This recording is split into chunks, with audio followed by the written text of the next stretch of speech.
Geomorphology का rock deformation GS और optional के लिए काफी इंपॉर्टेंट टॉपिक इवॉल्व हुआ है। ये एक फाउंडेशन क्रिएट करता है to understand how exactly we try to interpret plate boundaries पर किस तरह के फ्रैक्चरिंग होंगे या फोल्डिंग होंगे, आपको इसको जज करना है। तो ज्यादा टाइम नहीं लेना है, बहुत बेसिक सा टॉपिक है। इसको किस तरह से हम स्टडी करें उसके बारे में हम समझ रहे हैं in this particular lecture. Key terms लिख दिए हैं। By the end of this lecture you will be in the position of answering few questions. What exactly is meant by confining pressure, what are the different stresses types and what are the deformation type. Deformation का मतलब ही क्या है? Confining pressure is the term that is largely utilized by geologists, and when I take up the reference of this term from geomorphological perspective, we refer it as isostatic pressure. अब इसको समझने का एक बड़ा आसान सा तरीका है, किसी भी रॉक मास को अगर हर दिशा से सेम प्रेशर मिले, it will be subjected to same pressure from all the cardinals. It will be called its confining pressure. It is under this pressure that metamorphism of the rock or the formation of sediments to sedimentary rocks takes place. तो confining pressure एक बड़ा common term है जब हम rock deformation के बारे में बात करते हैं। पर रॉक डिफॉर्मेशन और स्ट्रेस जो हमने पार्ट बी एंड सी लिखा है, इसको किस तरीके से जज आउट करें, इसको समझने की कोशिश करते हैं। So when I talk about rock deformation, तो टर्म डिफॉर्मेशन का मतलब क्या होता है? Deformation basically relates to strain. Deformation का मतलब होता है strain. And how do I define strain? Strain is defined to be change in shape, volume, or even we refer it as appearance or alignment. So we can take up alignment as our term of the rock mass. आप change in the shape, volume or alignment of the rock mass को deformation कहते हैं, जिसमें alignment का reference थोड़ा सा different चला जाता है to the details of geology, जिसको हम रिलेटिव टाइम में पढ़ते हैं, is identified to be of two types. One is called elastic and two is called plastic. So if I am utilizing the expression strain in place of term deformation, synonymous terms हैं ये बिल्कुल synonymous terms हैं, इसको आप easily interchange कर सकते हो without much concern. So strain is the change in shape and volume of the rock mass due to the stresses devoted. Before I take you to stresses, मेरे पास दो तरीके के डिफॉर्मेशन होते हैं, एक को बोलते हैं इलास्टिक, एक को बोलते हैं प्लास्टिक। अब इलास्टिक और प्लास्टिक के डिफरेंस को समझने के लिए ध्यान से इन डायग्राम्स को देखिए। Carefully notice what I have constructed here so that we can make sense with the stresses that we need to apply. अब ध्यान से देखो, this is undisturbed rock mass subjected to compression. As you can easily notice, it is subjected to compression. Due to this compression, what will happen? It will experience increase in its confining pressure.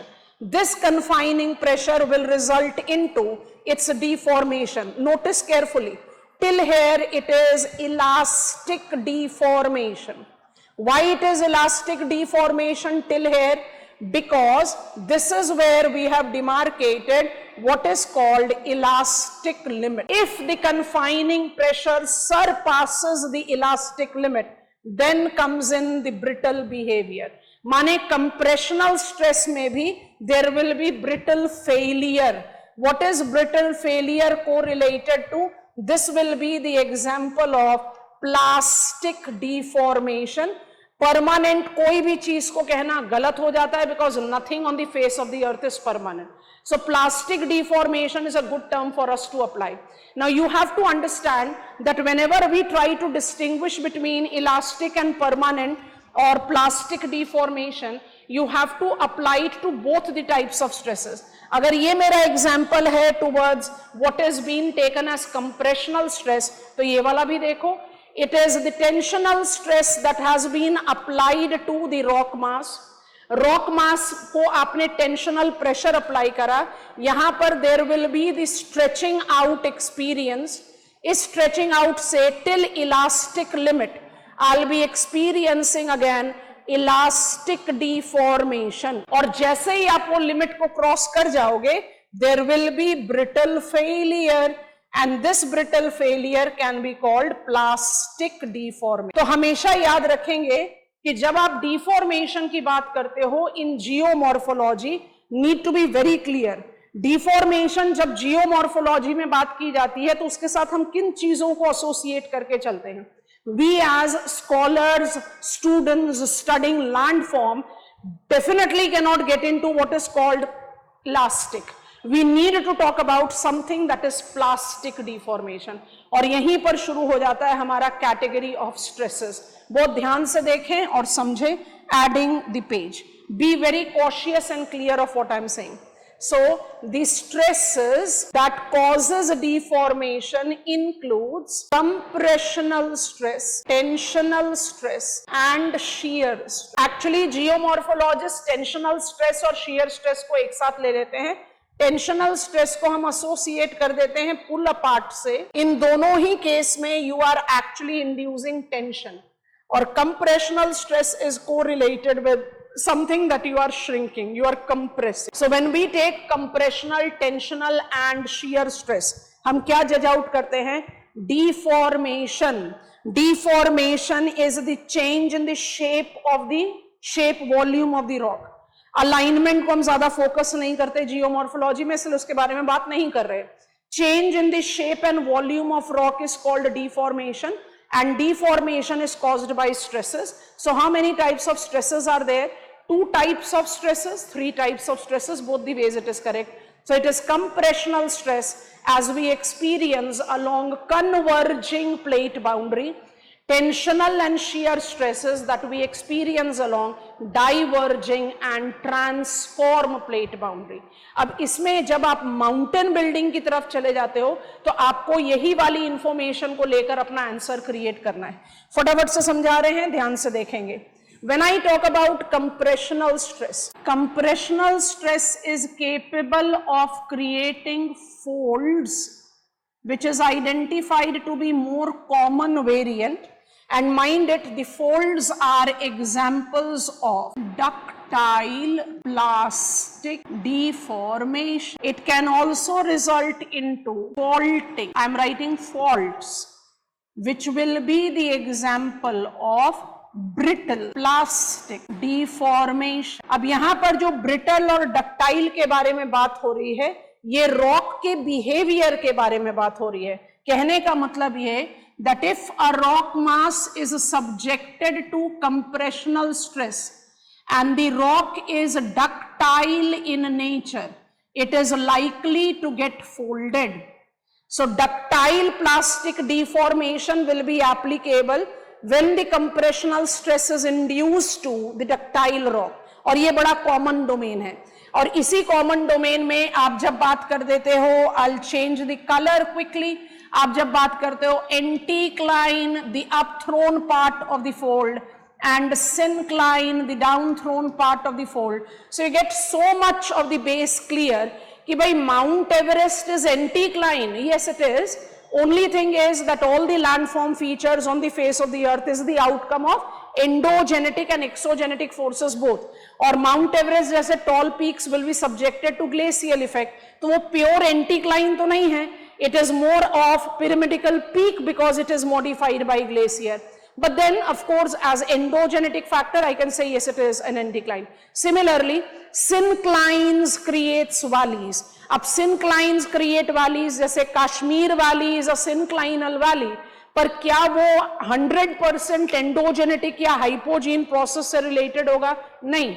अब जब Kashmir valley बोल रहे हो तो Jhelum river तो बोलोगे ही, और Jhelum river बोल दिया तो क्या हो गया? Jhelum river will give me the example of exogenetic forces hand in hand. तो कोई भी चीज on the face of the earth exclusive तो नहीं होती, but when we are writing and understanding about deformation we need to remain confined to hypogene process. तो जब folds की बात होती है, anticlines, synclines, anticlines makes the mountain peaks and synclines makes the valley floor. और जो चीज आपको सबसे क्लियर समझनी है, faults, जिसमें आप एग्जाम्पल्स बहुत सारे लेते हो, इनको हम बोलते हैं reverse fault.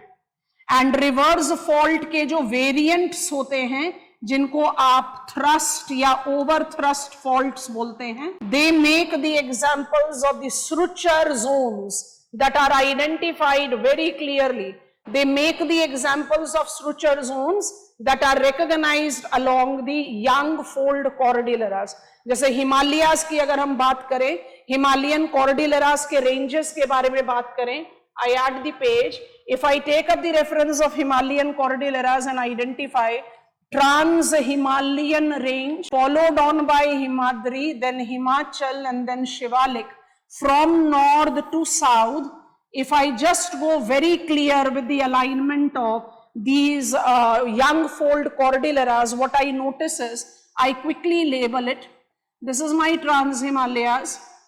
This is my Himadri, this is my Himachal, we also call it Middle Himalayas, and this is my Shivalik. I am not getting on to the names specifications. Carefully understand karoge. I have got rivers fold. Indus Sangpo Sruchar zone and Himalayan frontal fault, main boundary fault, main central thrust, आप thrust या over thrust faults बोलते हैं. They make the examples of the Sruchar zones that are identified very clearly. They make the examples of Sruchar zones that are recognized along the young fold Cordilleras. जैसे हिमालयाज की अगर हम बात करें, Himalayan कॉर्डिलेरास के ranges के बारे में बात करें, I add the page. If I take up the reference of Himalayan Cordilleras and identify Trans-Himalayan range, followed on by Himadri, then Himachal, and then Shivalik, from north to south, if I just go very clear with the alignment of these young fold Cordilleras, what I notice is, I quickly label it. This is my Trans-Himalayas, this is my Himadri, this is my Himachal, we also call it Middle Himalayas, and this is my Shivalik. I am not getting on to the names specifications. Carefully understand karoge. I have got rivers fold. Indus Sangpo Sruchar zone.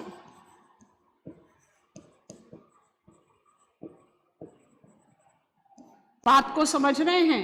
जब आप एक बहुत basic से context को visualise कर लेते हो ना, तब वो आसान हो जाता है आंसर राइटिंग में. अब आप आंसर को किस तरीके से लिखते हो तो क्वेश्चन की डिमांड पर ही डिपेंड करता है, कोई नहीं डिनाई करता उसको, लेकिन फिर डिफॉर्मेशन का लॉजिक भी तो होना चाहिए ना. क्या कंप्रेशनल स्ट्रेस हमेशा ही फोल्डिंग को रिप्रेजेंट करता है? Majorly yes, but not necessarily always. So deformation, the strain which can be elastic and plastic also have got its influence by the behavior of the rocks that are being subjected to it. So compressional stress can lead to both folding and faulting. Folding के बहुत सारे type हैं, हम उसके बारे में भी details में बात नहीं कर रहे, मेजर और माइनर के बारे में बात करते हैं. And when we talk about the brittle failure, जिसको आप रिवर्स फॉल्ट बोलते हो, काफी सारे नाम एसोसिएट होते हैं, thrust fault, Sruchar fault, and etc. Himalayan Cordilleras are very good example of it. Okay, if I now talk about faulting, I have got the tensional stress and shear stress. अब बहुत ध्यान से सुनते जाओ क्या बता रहे हैं. If I categorize them as tensional stress, क्योंकि एक जनरल पर्पस में टेंशनल स्ट्रेस को ही हम दो कैटेगरीज में डिवाइड कर देख सकते हैं, टू टाइप्स. अब यहां पर हम दो कैटेगरीज को एसोसिएट करते हैं, strike slip faults, strike slip faults and dip slip faults. जब आप strike slip faults और dip slip faults की बात करते हो तो इनके बीच में आप किस पॉइंट का strike slip fault के बारे में बात करें तो strike slip fault क्या बता रहा है? When a rock mass is subjected to pull apart effect, it will result into the brittle failure leading to what is called normal fault. Normal fault, ठीक है, ये हुआ A. और B क्या होता है? When the rock mass is subjected to slide casting or shearing stress, मतलब आप स्लाइड पास्टिंग इफेक्ट दे रहे हो या शियरिंग स्ट्रेस दे रहे हो, which has created what is called transform fault. तो जो फॉल्टिंग है वो हमेशा ही इलास्टिक लिमिट के बियॉन्ड चली गई। फॉल्टिंग हमेशा ही इलास्टिक लिमिट के बियॉन्ड जाती है, और इसलिए फॉल्टिंग को आप always take example of brittle failure. Rock ductile हो तो ज्यादा समय लेगा टू एक्सपीरियंस ब्रिटल फेलियर, नहीं हो तो it will take lesser time. अब जब आप फॉल्टिंग के बारे में बात करते हो तो जो सबसे इंपॉर्टेंट डोमेन आता है वो आता है डिप स्लिप। अब डिप स्लिप फॉल्ट के लिए क्या जज करना है, थोड़ा सा ध्यान से देखो और समझो। डिप स्लिप को जज करने के लिए ये करना है कि whenever we are experiencing the faulting, normal और ट्रांसवर्स, इसमें अगर रॉक स्लैब, बहुत ध्यान से देखेंगे, I am constructing the diagram in front of you to make you understand. अगर हम इसमें इनका डिमार्केशन ले लें clearly, you know this is my slab A and this is my slab B. अब स्लैब ए और B once upon a time कहां पर थे, साथ में थे।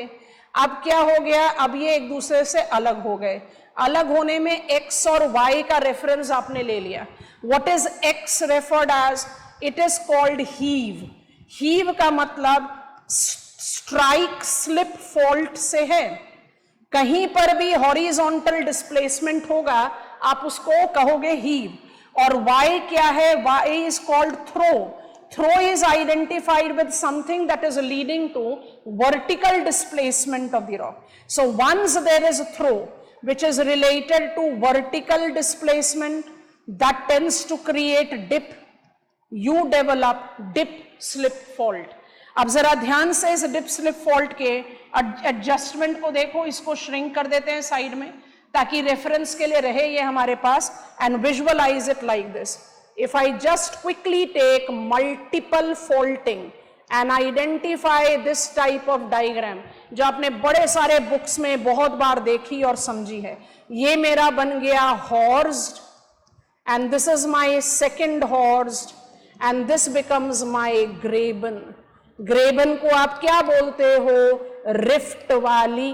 तो रिफ्ट वाली तो हो गया एंडोजेनेटिक फोर्स से बना हुआ फीचर, बट अगर नर्मदा और तापी रिफ्ट वैलीज में फ्लो कर रही हैं तो रिवर के आ जाने से तो आप उसको easily third order relief feature कह सकते हो ना। So point is that I don't have any feature that goes exclusively with hypogene और एपीजीन। अब आप इसी में एग्जांपल साइट कर लें तो आपको बड़े आराम से समझ में आएगा that if I take normal tensional stress, I can apply African rift valley का एग्जाम्पल ले सकते हो, ओल्ड फोल्ड पैलियोजोइक रिलीफ का भी ले सकते हो। नॉर्मल टेंशनल स्ट्रेस की अगर अफ्रीकन रिफ्ट वैली के साथ बात करें तो you are having the great African rift valley associated with Mitumba and Muchinga mountains. तो भाई मितुम्बा और मुचिंगा माउंटेन्स क्या हो गए, ब्लॉक माउंटेन्स हो गए, और ग्रेट अफ्रीकन रिफ्ट वैली हो गया। बिल्कुल उसी तरह से अगर आप इसको एसोसिएट कर दो with transform boundary, slide slipping boundary, जो कैलिफोर्निया प्लेट के साथ एसोसिएटेड है ना, तो you relate it to Sierra Nevada and वास्टाच ranges, and you have got great basin in between that is considered to be graben. So point तो सीधा सा ये हो गया ना कि रॉक डिफॉर्मेशन को जज करने के लिए आपको एक जियोलॉजी का इंट्रूजन लेना पड़ता है, उसको लिए बिना तो आप स्टडी कर ही नहीं सकते। अब आपसे अगर क्वेश्चन पूछा जाता है टाइप्स ऑफ फॉल्ट्स, तो रिवर्स फॉल्ट के बिना तो आंसर नहीं बनेगा। आपसे क्वेश्चन पूछा जाता है टाइप्स ऑफ डिफॉर्मेशन, तो डिफॉर्मेशन में तो आपको ब्रिटल एंड डक्टाइल दोनों लिखना पड़ेगा, जिसको हमने आपको बताया ना इलास्टिक एंड प्लास्टिक। जब तक आप इनको एसोसिएट नहीं करोगे, you are not in the position of answering. These are the sessions that I have specially created for you to understand how to go about with geographical studies. Of course they are different from that regular classroom जहां topic by topic करके हम थोड़ा सा sequence create करते हैं। I hope I have made you understand deformation, strain, stress, difference between elastic and the plastic deformation and the different types of deformation which we are concerned as geomorphologists. Happy learning. Bye-bye from my side.